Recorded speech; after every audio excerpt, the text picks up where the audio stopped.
So I didn't expect our first robot to make a break for freedom, but that's sort of what happens when you're building a robot in the field. So Polymath had been a company for all of about 4 weeks back in 2021. It was 9 o'clock in Moscow, Idaho, when we were assembling the robot at one of our integrator sites. It was way too much pizza. You see a cheap shot of pizza there. And for the first time, the code that we had put together was actually moving the wheels of the robot, which was fantastic news, on our test vehicle that we lovingly call Farminacci, for obvious reasons. And everything seemed great. Go out the next day, we start testing, and I especially didn't expect our first test and our break for freedom to be directly at a fuel storage tank. But that's what happens when you build robots really, really quickly. So luckily, we had the presence of mind to build some emergency stops into the system so we could chase after the thing and smack the emergency stop, and realized that we had made the criminal offense of not putting in timeouts in our low-level control of the vehicle. But that's a good way to start kicking off building robotics. So we'll talk today about a number of things, basically pros and cons of what we're doing, different pitfalls and opportunities that I might advise you folks to take a look at. Starting off, my name is Ilia Baranov, co-founder and CTO here at Polymath Robotics. I've been working in robotics for about 15 years. Before Polymath Robotics, I was at Amazon on their Astro Home Robot program. So I was working with a bunch of teams there doing path planning, docking, behavior control, that sort of interesting stuff. Lots of interesting stories there that I won't go into in public for Amazon is scary reasons, but come chat with me later if you want to hear some of those ones. Generally, I do a mix of software and hardware, but most recently at my first startup, Polymath Products, I've been entirely software focused, which hurts my heart a little bit, but that's the way you got to do things. Actually, I heard one of the other speakers said, if you're doing a robotic startup, congratulations, you've done the smart thing of sticking only to software, which I highly advise.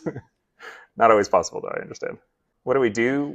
This is kind of the detailed marketing brief of what we do, but basically we automate industrial machinery. So think off-highway vehicles like mining, ports and airports, forestry, logistics, rail yards, some defense.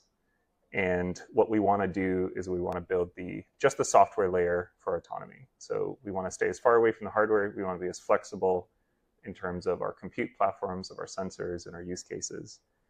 We're a 3-year-old startup out of San Francisco. We're 12 people. And we're VC-backed, most notably by Thursday Ventures and Y Combinator. But that's the general stuff. But more interestingly, how do you build a robotics company without any robots is kind of the core question. So my co-founder and I, when we started talking about this, our thought was, let's build a company as SaaS. Early on, we had thought, can we build a company something like Oracle or Salesforce, where you just have some cloud computing thing and we just sell licenses and there you go. Not entirely possible, which is why the subtitle here is because building robots was not hard enough. Actually deploying onto machinery in a realistic way as a SaaS service comes with its own challenges. Software as a service, in our definition, is we're doing a recurring revenue business model where it's specifically the software and we stay, as far away from the hardware as we possibly can. Why would we want to do that? I love this graphic because I've used it quite a bit in a lot of different contexts, but particularly robotics loves to reinvent the wheel. I've built an autonomy stack probably about 6 times in my career for different applications that all seemingly look the same. And there's always a temptation in a robotics company to say, this time we're going to do it right. But inevitably the pull, if you're building a specific robot, is we're going to do it right for my application, which is very different than we're going to do it right across the spectrum of applications.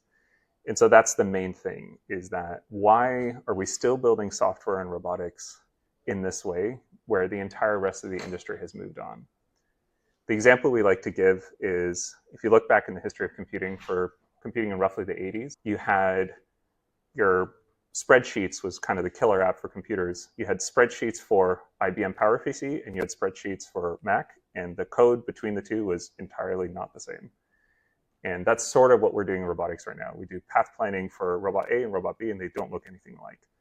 And so we're trying to basically make that leap to a common software infrastructure. That's useful for our clients because it means when they start working with us, the software is a lot more robust off the bat. And it's useful for us because it's cheaper to deploy a common thing than it is to custom build something every time. Put yourself in the shoes of a robotics company, which I'm sure the majority of you here are. What your clients actually care about looking at your company is the stuff above the waterline. They care about how easy is it to use the UI? Does it actually do the thing that I want the robot to do? Is there some way for me to command the system from my own weird custom ERP? Meanwhile, what actually you spend most of your time doing if you're building a robotics company is all the stuff the customer doesn't see. I can guarantee you the customer is never going to tell you, your robot's really good at not hitting things. That is, nobody's ever told me that in my career. What my customers have told me is, your robot hit a thing. And that's what they care about, the positive or the negative outcome. And so you as a company end up spending the vast majority of your time below the waterline, and your customers just straight up don't care. Worse, VCs think that it's a solved problem. A lot of the time you talk to a VC and you say, we've put this effort into this really, really great efficient path planning algorithm. And best case scenario, they don't say anything. And worst case scenario, they say, why are you spending time on this? I thought this was a solved problem. And that's a very frustrating answer for a roboticist. The other reality as a company is if you have a 20-person team building a full stack robot, so building the hardware, building the UI, building the customer support, building the software, of those 20 people, if you're really lucky, 3 of them are building software. And the entire rest of the 17 are doing everything else not software, because that's just the reality of building hardware. So not a great way to run a good software company in a lot of ways. The other one, I'm sure everybody's heard of XKCD, it's one of my favorite ones, is that building cool robot is not enough anymore for attracting VC attention. Let's ignore the hype going around humanoid robotics for a second, because that still seems to work there for some unknown reason. But if you're building a product for industry, cool robot doesn't mean sales, and it doesn't mean VC interest anymore. It has to be actually functional system. So both of those reasons, having a good software stack is pretty critical. So a good reason for us personally is with a 12-person team, we can support more than 15 robotics projects, active robotics projects. That's not easy, but it's certainly easier than if we were trying to custom build hardware for every single one of them. As much as it hurts my heart, again, as somebody with roots in hardware engineering, not supporting a hardware team is a vastly cheaper option for a million reasons. One of the key business metrics that we started tracking early on at Polymath is amount of robots per engineer. We're happily above the 1-to-1 ratio, which is amazing, compared to industry leaders like Waymo's efforts, which is fantastic. But they probably have somewhere on the range of 10 employees per deployed robotaxi, at least. And that's probably being conservative, including everyone, right? Including support staff, including whatever, right? You're talking about 10 people per robot. That will not scale reliably without Google amounts of money or without Alphabet amounts of money. So again, good reason to target a SaaS software company, much smaller, much more able to get to positive robots per person or greater than 1 robots per person. Another business good side is healthy margins. Right? Software as a service, you're looking at 80 to 90% margins, very, very beneficial. The catch here, and this is the first tip, is try to avoid falling into the consulting service trap. It's very useful. It can definitely get you out of a jam. You should be doing some level of customization to actually build the thing your customers care about. But if you're building a custom thing every time you're talking to a company, you're not a software company, you're a consulting company. And consulting companies cannot defeat the robot per employee barrier, and they can't really scale. That's about it. The interesting thing about deploying SaaS in robotics is something like Salesforce, the vast majority of the software is on some cloud server, and your user is using a laptop, they're basically logging into a web page, and there you go. You can't really do that in robotics because the robot is embodied, it's on a physical system. And so actually deploying software to the robot and managing that trade-off is quite challenging. We'll talk about that in a second. But key takeaway here is that the cost versus effort of any new client acquisition is a main piece of how you're successful as a software as a service company in robotics. Enough of the good reasons. You guys probably are here for drama and interesting reasons, so let's get into those. We had a good chat with Michael Seibel from Y Combinator a few months ago. And my co-founder and I were chatting with him, and we said, we have these really great metrics, growing X%. It's great for a robotics company. I think we're gaining customers. We have all these benefits, as I've just aligned to our deployments and to our business case. And he kind of stopped us and he said, why do you keep saying great for a robotics company? You guys are a SaaS company, right? Why are you comparing yourselves to the slowest kid in the race? Why aren't you comparing yourself to the fastest kid in the race? It really changed our perspective there. So to give you some idea, a top quartile SaaS business will grow 60 to 70% annually when they're established, not even when they're getting started. And the median is about 30%. A robotics company growing 30% annually would be amazing. It does happen, but that's definitely top end. What VCs expect of a SaaS startup is more like 200 to 300% per year. So you're talking about 9 to 12% a month, which is very, very challenging in the robotics space. So how do we even do this as a company? How do we possibly hit that metric as a SaaS robotics company? That's been a challenge for us in fundraising. Even though we're actually on track to become profitable somewhere in our third year, which is fantastic news, we're on track, no guarantees, obviously, we're a startup.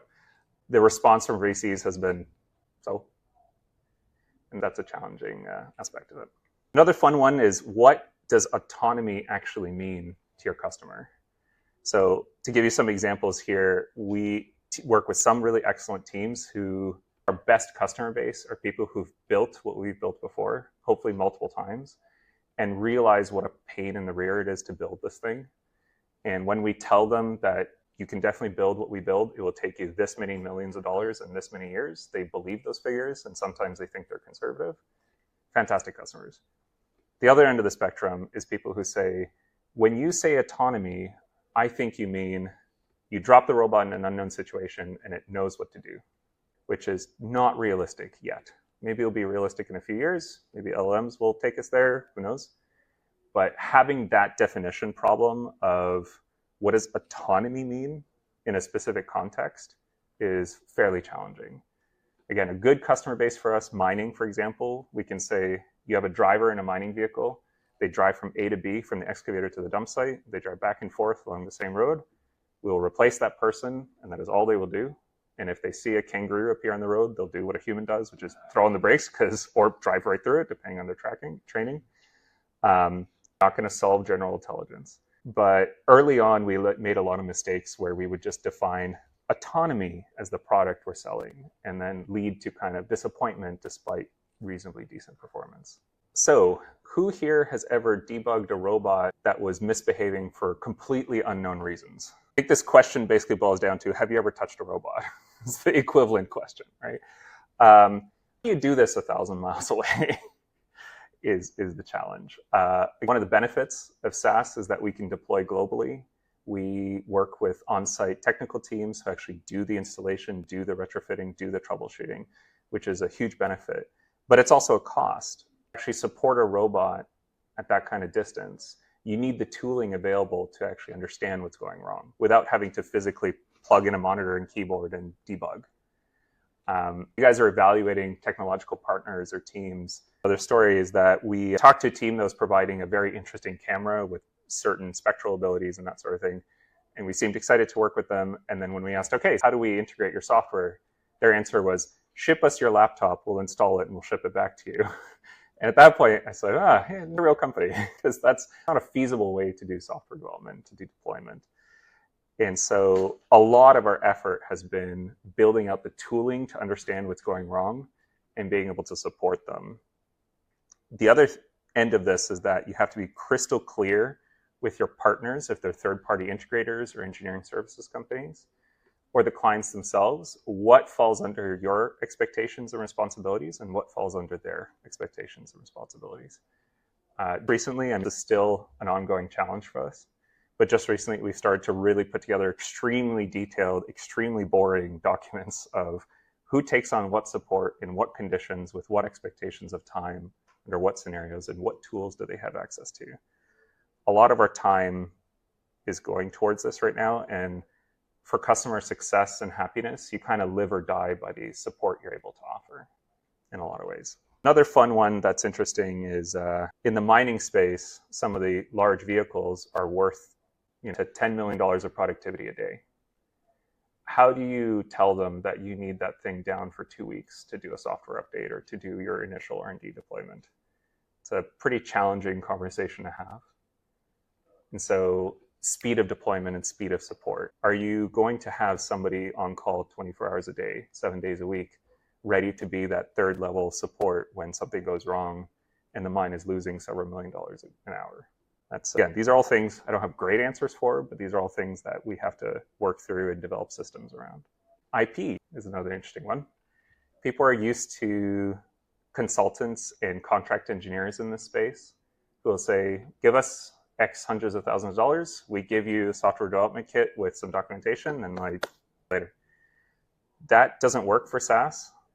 Our argument is SaaS is a better model for robotics, because I could ask the same question of how many of you have deployed a robot and it worked exactly the way you thought it would the first time, and it would be the inverse of who's ever touched a robot before.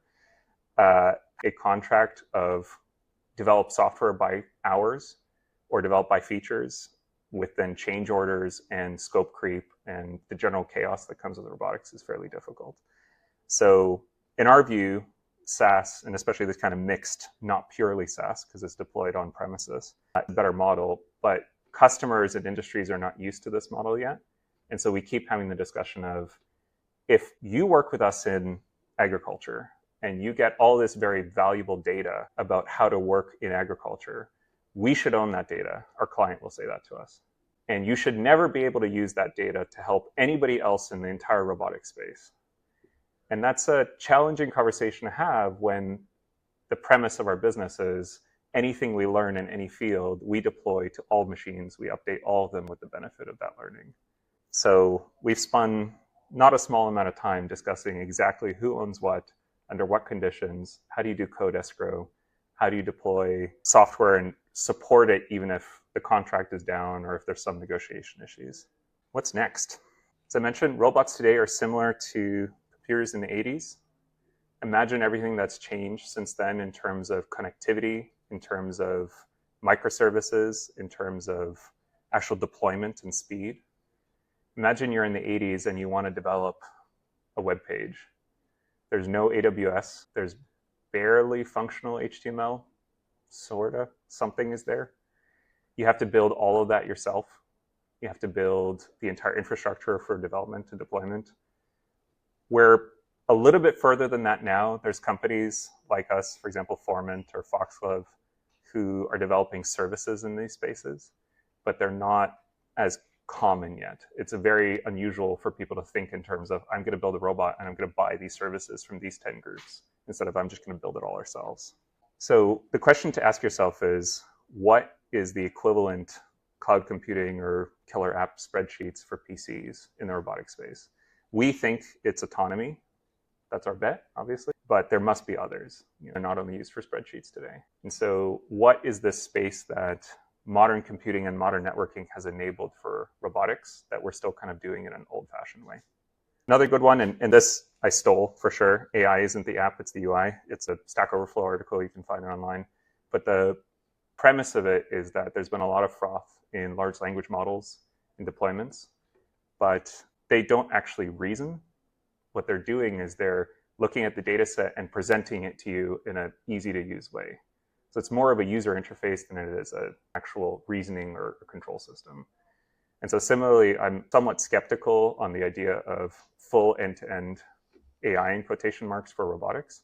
There's always going to be some components that are classical control, that are going to be networking, that are hardware problems. And so when you're thinking of this problem, don't think of it as, I'm going to use AI to solve end-to-end. It's, here's this specific thing that could be beneficial to robotics. One key one that we've seen that might be interesting to folks is to use AI for explainability of what a robot's trying to do. So you query the system and you say, what's wrong? And the AI can try to tell you, oh, I'm getting this error. I think it's this. Please check this. Or I'm currently on this mission. I got this interrupt. My behavior tree says I have to do this. That sort of explainability is quite interesting. Another area is a lot of our industrial use cases. The height of technology is a guy with a walkie-talkie is key. So if you have a guy with a walkie-talkie and a bulldozer and you tell him, Jim, go bulldoze this area, that's about as much process control as they have. So tying in an autonomy system into that level of process control will probably involve some level of voice recognition, LLMs, that sort of thing, to try to interpret what a human's trying to get you to do without full code. The other thing is, just as in the computer and mobile space, things are accelerating. If you want to benchmark for idea to product launch, I would say 6 months is the time you got if you're starting clean sheet. And that's generous. I would probably recommend trying to go a little bit faster. You cannot deploy your idea to the point where you're able to go sell it. And that doesn't mean it's a finished product, right? Startups are startups. There's always going to be iteration. There's always going to be improvement. But if you can't get a client to at least be interested in buying your stuff within that amount of time, probably the scope is too large or the product isn't quite the right fit. So on that note, don't build everything yourself.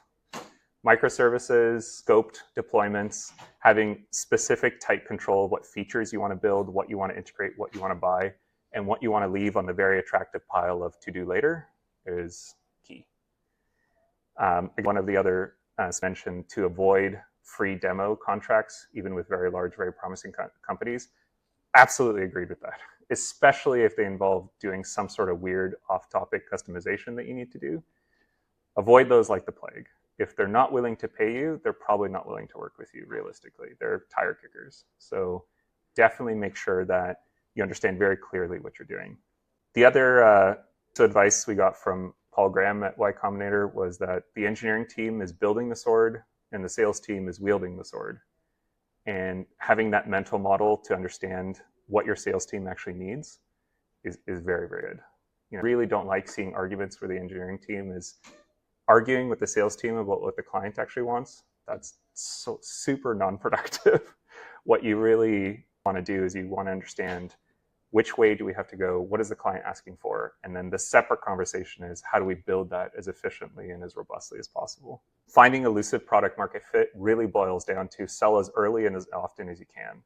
It's really disheartening to have a model and to go talk to a customer and realize that they don't want your thing or they don't want to pay as much as you want for it. That sucks to learn, but it's better to learn that now than to learn it a year from now when you've spent more time and more money on this idea.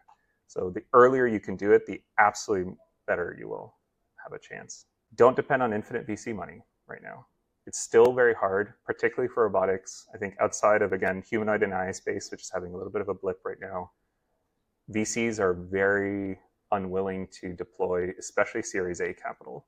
Seeds, still okay. Amounts of seeds, no problem. That hasn't changed that drastically. But going for a Series A, they're really looking for very hard metrics. Now, your mileage may vary. You might get really lucky with a very, very good industry-specific VC who sees your vision. But generally speaking, try to get to profitable or at least default alive before you have to go through the next round of funding is the current metric. Last 2 years, basically every time I read the Robot Report or any of the news sources, there's another robotics company that's dying and running out of money. And don't be that group much as you can.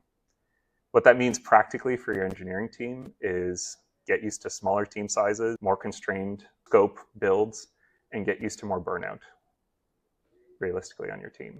It means think of every way you can to make sure that your team is aligned to reduce the sources of friction that you can. Is the team comfortable with their equipment? Does the team have a good office space? That sort of stuff, while not very expensive, will help mitigate the burnout of you as a startup person now have to build 4 different things that would take 5 teams to build at a bigger company. And that's the only reasonable way. On that note, really don't forget to be a human while building robots rather than trying to do the opposite. Best mitigation I've found for team burnout is be understanding when people need time off, be understanding when they're performing as best they can or they've missed deadlines, because that is the only tool I have to make sure that my team keeps building the things that we need to build. That's my co-founder, by the way, and Fritz, his son. How do you put this into practice? One of the silver bullets we found that's been very, very successful is have a cost breakdown. The more detailed you can, the better. To my earlier slide, we used to sell autonomy for some amount of money as a recurring monthly revenue or subscription. We would get pushback on that amount because they'd say, oh, is that really worth the amount that you're charging for autonomy? Whereas now what we do is we have a cost sheet with about 50 different items. Everything from as basic as integrating a LiDAR all the way to as complex as safety certified control of your vehicle and everything in between. And part of our sales motion with our customers is to go through that sheet and try to understand, for picking oranges in an orchard, do you really need highway speed control? Probably not. We're not going to use that piece.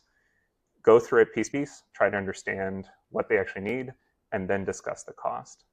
That actually helped us build kind of our average deal size by 10x. And the discussions on it costs too much practically evaporated overnight. Now, do we win every deal we go through? Absolutely not, obviously. But we've gotten a lot less pushback on it costs too much because now they understand what each feature costs and they can pick a la carte. And more often than not, they'll get the number, they don't like it, they'll subtract a few features, downscope a little bit, and come back to us, which by itself is very, very useful, again, to the earlier comment. Ensure your expectations, priorities, and timelines are as clear as you possibly can. I am super guilty of this. As an engineer, I'm very much a prototyping kind of hacker type of engineer. And so I'm super blessed to have very process-oriented, design-oriented, documentation-oriented engineers and sales folks on our team. And the more you can do this, the happier your clients and yourself will be. You'll be surprised if you achieve less, but you document more, the client will be happier than the inverse, which as an engineer is sort of surprising to me, but really just showing the client, this week we made this progress, we've had these issues. Of these issues, to our earlier conversation on responsibilities, of these issues that we've had, 3 of them are as a result of issues on your end. Here's how we've mitigated them. Here's the next steps. It's a very different conversation, especially if you bring your receipts, than we're 2 weeks late. Very different conversation, even if the scope is smaller. We're still working on it though, and understanding internal project champions, understanding how finance works. Don't expect getting a large contract with a large company is gravy town, because surprisingly, even with large number contracts, they can get pulled and killed just as easily as small ones. And so we've had, again, large companies go through a project, we did a ton of customization, and then 3 months in, they say, we changed their mind. It's shutting down. So being on your client management is key. And there's no better person for that than your founders, especially a business-focused co-founder. That should be almost their entire job, is just client management, getting new clients, talking to them. Lastly, the other golden suggestion I'd have is have emergency stops, as Farminacci told us at the start, especially if it's going right towards a fuel tank. You'd be surprised how many don't. If you want to take away one thing from this talk, it's do less and do it better. There's less VC funds, there's less time, there's less scope. Go for less distractions to get it. When your business co-founder is telling you, but there's this customization we need to do, and we really need to expand our business in this direction, your answer should be, and when you have an engineering meeting and they say that our technology is good, there's this other one that we're using right now, but we should really eliminate them because we want to build our own internal thing, we really need control, your answer should be, basically, that's the mantra as roboticists we should keep in mind. That's about it. Thanks for listening to the ramblings. Ask questions for the rest of the time. To check out, we have a podcast. More of the same, but more funny, I promise. Stefan's the funny one. And a review if you have time for it. That's a great question. So the question was, rephrase a little bit, do you maintain VC interest in a project which is complex and defined by its details? Is that a good way to restate it? Question. Let me know when you know. No. I found generally VCs for me have fallen into 2 categories. One is they don't really care about the underlying details at all. All they care about is the numbers, especially as money has gotten tighter. That's gotten more and more. And the more you go towards Series A, Series B, and so on, 90% of the conversation will be, how many users do you have? What's your growth rate? What is your projections? Show me the details and evidence for your projections. Early on, especially if you're in seed stage, it's definitely a vision pitch. And so the vision pitch should be kind of groundbreaking here, but it's my total addressable market. So for us, concretely, we're replacing labor in industrial machines. So in the US alone, that's about $19 trillion. Enormous number. We're not going to get that whole market, obviously, but that sort of top line discussion and then talking as little as possible about the technology, because frankly, they don't care. And the best VCs will know that you have no idea what you're building yet, so they don't care for that reason. And the other ones only care about market size. That's what, did I answer your question? Yeah. So to rephrase a little bit, how do you square the circle of the industries we're in typically don't pay SaaS with the fact that we want to be a SaaS company? How do you square that circle? Yeah, question, if you know the answer, I'd love to hear it. No. The answer that we found is we've broken our costing structure into two phases. The first phase is that we have what we call a platform fee. And the way we explain this is very similar. Again, we kind of bring the example of Salesforce that people understand, or an engineering services contract, if they don't know what Salesforce is that you definitely have a retainer, which ensures that you're working at the company, you have some incentive to actually build something for them, and that's your baseline.